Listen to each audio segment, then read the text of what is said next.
Dans un livre sobrement intitulé Être la fille de 1000 louis, Marilyn Vinet a raconté l'impensable, être l'enfant d'un monstre. Sans se ménager et avec une dignité déconcertante, elle est revenue sur cette famille qu'elle n'a pas choisie au micro de Christophe Ondelat sur Europe 1. En 2000, Émile Louis a avoué l'assassinat de cette jeune fille handicapée disparue dans les années 1970 dans l'Yonne, mais s'est rétracté un mois plus tard. 4 ans plus tard, il est condamné par la cour d'assises de l'Yonne à la réclusion criminelle à perpétuité pour l'affaire des disparus de l'Yonne. Un terrible tueur en série qui a fondé, parallèlement à ces atrocités, une famille.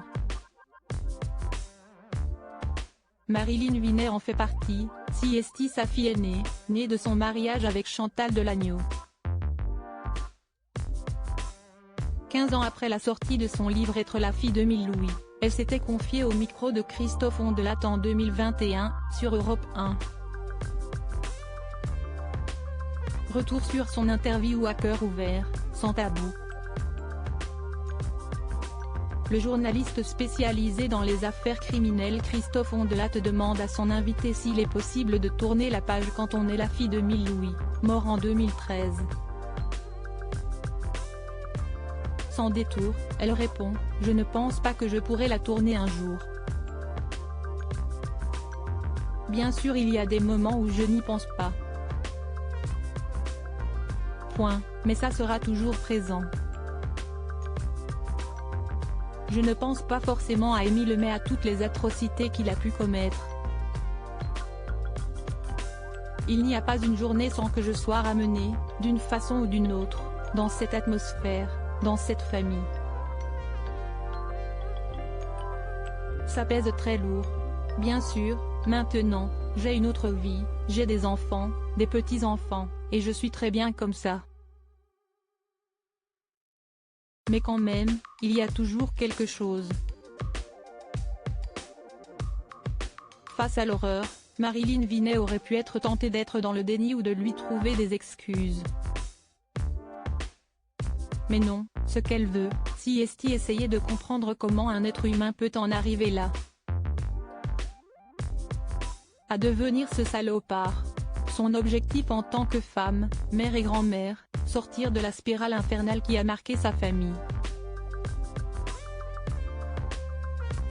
Elle estime avoir réussi, mes enfants n'ont absolument pas de contact avec la famille.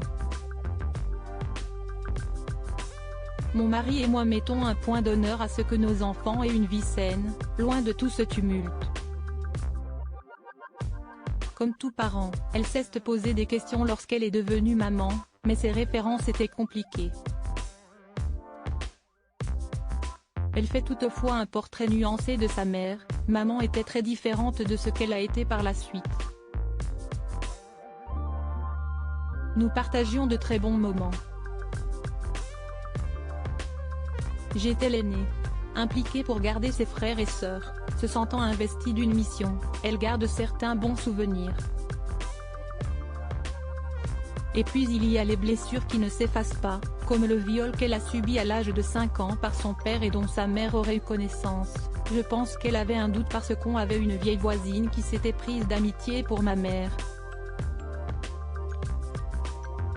Le dernier soir après être rentrée de la clinique après ce qu'il m'avait fait, elle ne m'a plus jamais laissée seule avec lui avant que maman rentre.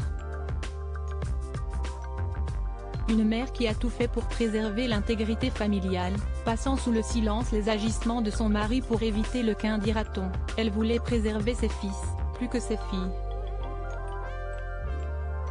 Elle savait de quoi il était capable. Elle ne voulait pas que ses fils reproduisent le schéma paternel. Un silence qui a pris fin quand Marilyn Vinet a pris la plume pour raconter son vécu.